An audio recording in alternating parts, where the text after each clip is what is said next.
नमस्कार दोस्तों, मेरे इस कहानी के चैनल पर आपका बहुत बहुत स्वागत है। आज की कहानी है मैं विधवा हो गई। शाम बहुत उदास थी। सूरज पहाड़ियों के पीछे छिप गया था और सुरमई अंधेरा अपनी चादर फैला रहा था। घर में सभी लोग टीवी के सामने बैठे समाचार सुन रहे थे। तभी न्यूज़ एंकर ने बताया कि सुबह दिल्ली से चली एक डीलक्स बस अलकनंदा में जा गिरी है। ये खबर सुनते ही सबके चेहरे का रंग उड़ गया और टीवी का स्विच ऑफ कर दिया गया। मैं नवीन की कमीज थामे सन्न सी खड़ी रह गई। ढेर सारे ख्याल दिलो दिमाग में हलचल मचाते रहे। क्या सचमुच नवीन इज नो मोर? माँ का विलाप सुनकर आंगन में आसपास की औरतें जुड़ने लगीं। उनमें से कुछ रो रही थीं तो कुछ उन्हें सही सूचना आने तक तसल्ली रखने की सलाह दे रही थी। बाबूजी ने मेरे डैडी को फ़ोन किया और तुरंत घटना स्थल पर चलने को कहा। मेरी समझ में नहीं आ रहा था कि मैं क्या करूं। क्या मैं सचमुच इसके आगे सोचने के लिए घबराने लगा। दिल 3 दिन तक जीने मरने जैसी स्थिति रही। चौथे दिन हारे हुए जुआरी की तरह बाबूजी और डैडी वापस लौट आए। अलकनंदा में उफान के कारण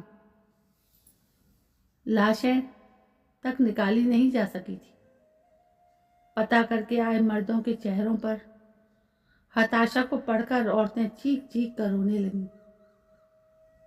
कुछ उस घड़ी को कोस रही थी जिस घड़ी नवीन ने घर से बाहर कदम निकाला था।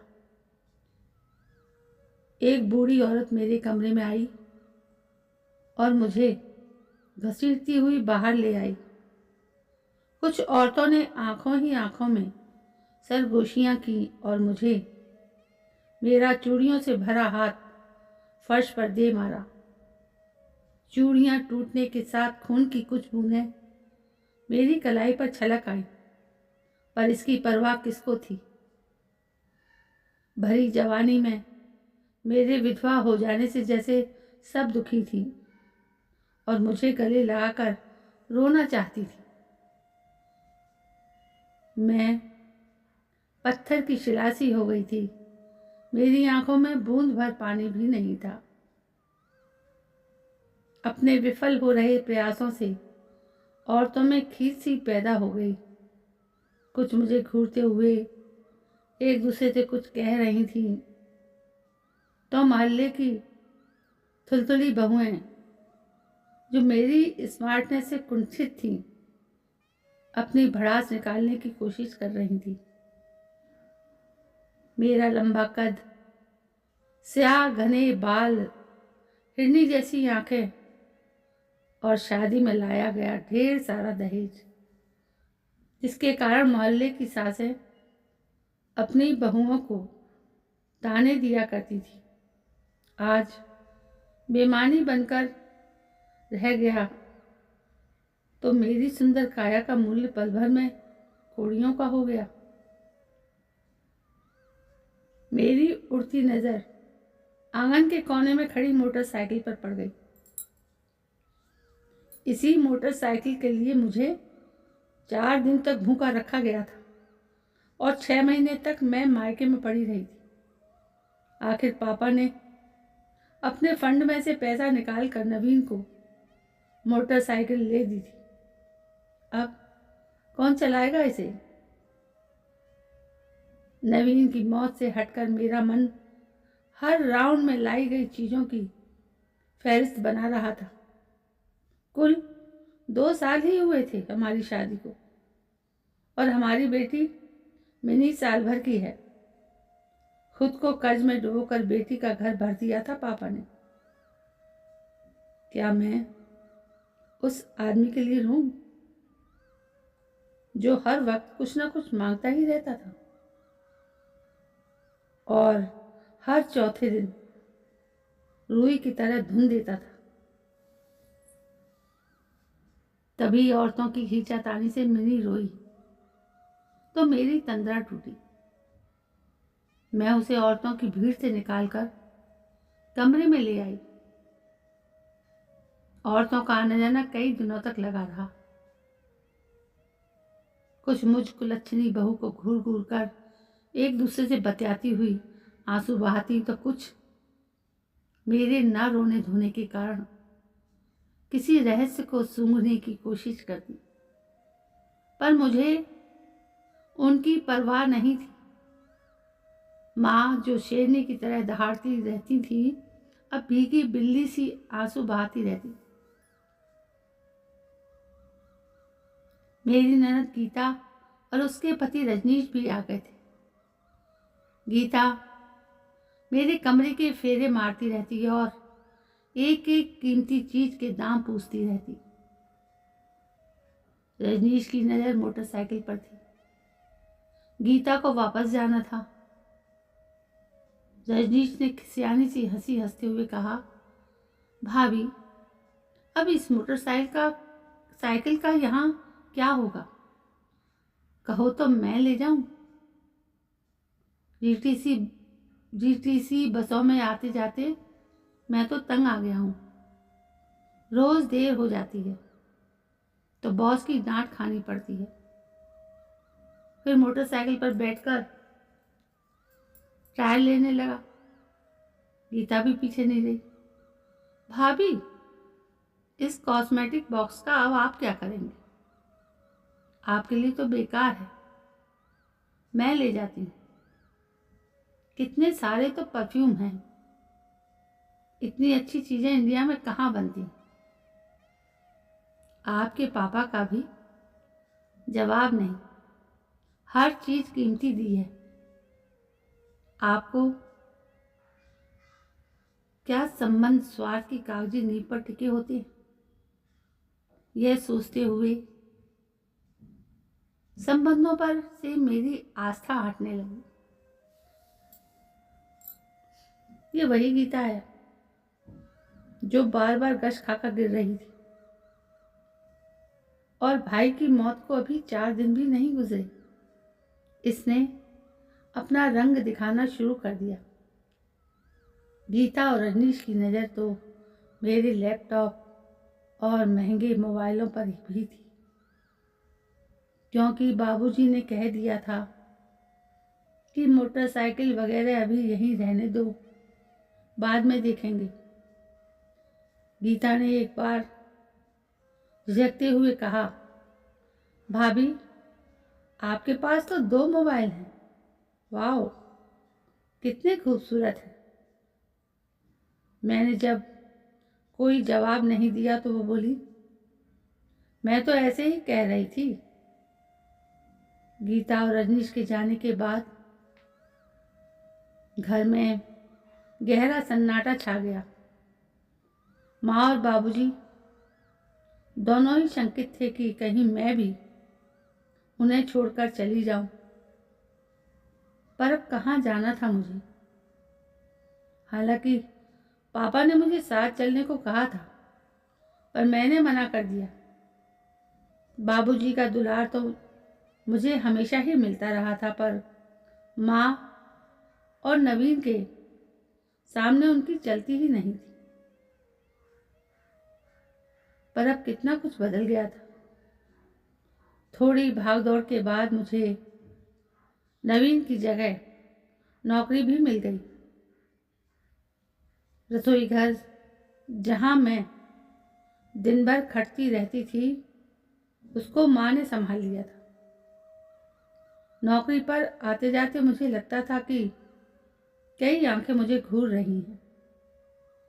दरअसल वे औरतें जिन्हें मुझे लेकर निंदा सुख मिलता था, अब अजीब नजरों से मुझे देखती थी। एक अभी हुई विधवा रोज नई नई पोशाकें पहनकर दफ्तर जाए, ये बात उनके गले से नहीं उतरती थी। माँ का भी अब मोहल्ले की चौपाल पर बैठना लगभग बंद हो गया था, तो पड़ोसियों का आना जाना भी कम हो गया था। मेरी नौकरी ने जैसे मुझे नया जीवन दे दिया था।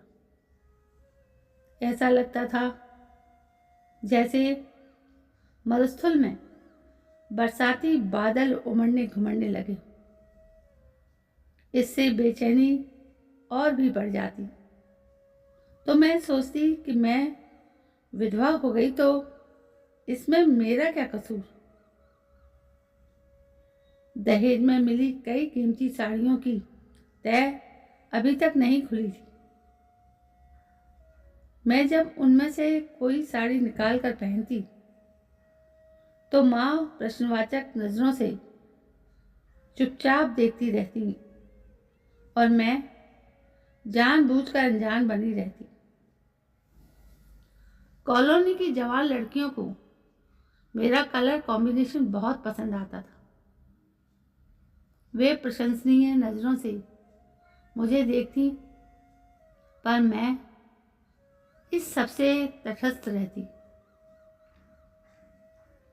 दफ्तर में मुझे सबसे ज्यादा आकर्षित करता था शेखर। वो मेरे काम में मेरी मदद करता।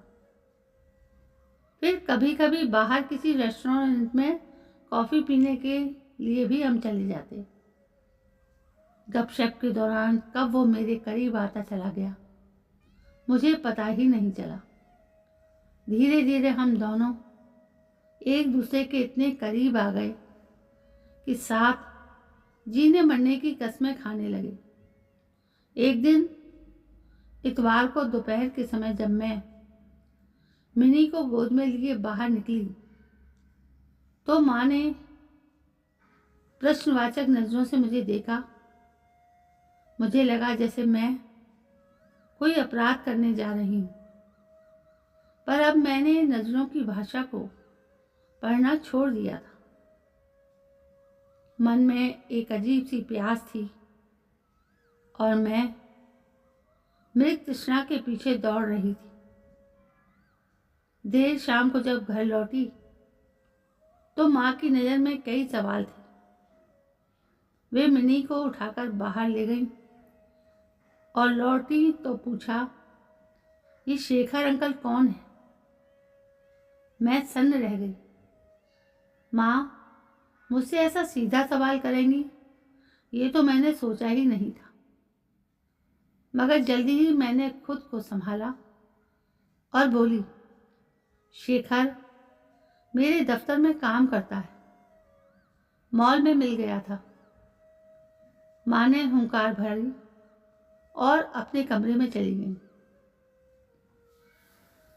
देर रात तक माँ और बाबूजी की आवाज़ें कट कट कर मेरे कानों में आती रहीं और मैं दम साधे सुनती रही। साथ में ये भी सोचती रही कि आखिर क्या चाहते हैं ये लोग। क्या मैं सारी उम्र यूं ही गुजार दूं? मुझे अक्सर ऑफिस से आते आते देर हो जाती। तब बाबूजी मुझे बस स्टॉप पर खड़े मिलते। मुझे देखते ही कहते, मैं यूं ही टहलता हुआ इधर निकल आया, सोचा तुम आ रही होगी। फिर सिर झुकाए साथ साथ चलने लगते।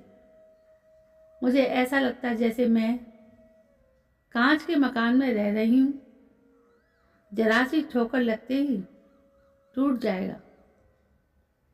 मैं अपनी जिंदगी में आगे बढ़ना चाहती थी, पर बाबूजी और माँ का बुढ़ापा कैसे कटेगा ये सवाल मुझे सालता था। मैं शेखर के साथ अपनी तन्हाई शेयर करना चाहती, पर माँ और बाबूजी का बुढ़ापा बीच में आ जाता था। उनकी आंखों का डर मुझे खुलकर जीने नहीं दे रहा था। शेखर कुछ दिनों की छुट्टी लेकर घर गया। मैं सोच रही थी कि जब वो वापस आएगा तो उससे खुलकर बात करूंगी।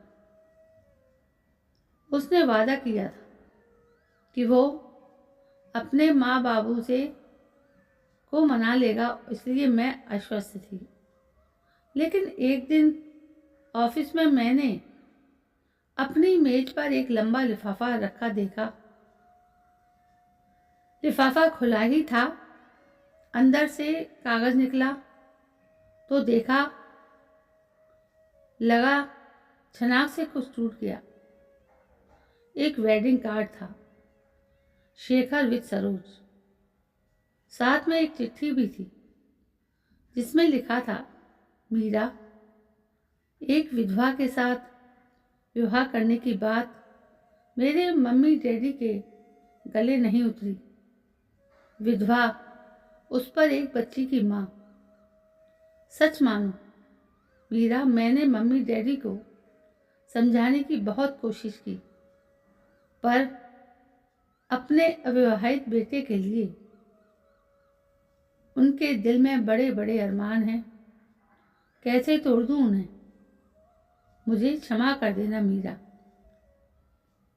अगले दिन मैंने निगाह घुमाकर देखा, शेखर मोटी मोटी फाइलों में गुम होने का असफल प्रयास कर रहा था। मैंने खत सहित वेडिंग कार्ड को टुकड़े टुकड़े कर डस्टबिन में डाल दिया। उसने घूर कर मुझे देखा। मैं रोई नहीं, क्योंकि रोना मेरी आदत नहीं है। मैं तेजी से टाइप करती रही और मैंने चपरासी को पंखा तेज करने को कहा, क्योंकि मन की तपिश और बढ़ गई थी। शाम को जब ऑफिस से निकली तो खुली हवा के झोंके मन को सहलाने लगे। मेरे कदम अपने आप ही न्यू ऑप्टिकल्स स्टोर की ओर बढ़ गए। बाबूजी के लिए नया चश्मा बनवाकर जब निकली तो याद आया कि माँ कई दिन से एक साड़ी लाने को कह रही थी। एक ही क्षण में दुनिया कितनी बदल गई थी। बाबूजी 1.5 महीने से नया चश्मा बनवाने को कह रहे थे, पर उस ओर मेरा ध्यान ही नहीं जा रहा था। उन्हें पढ़ने लिखने में कितनी परेशानी हो रही थी। आज याद आया तो मन में अपराध बोध सा जागने लगा था।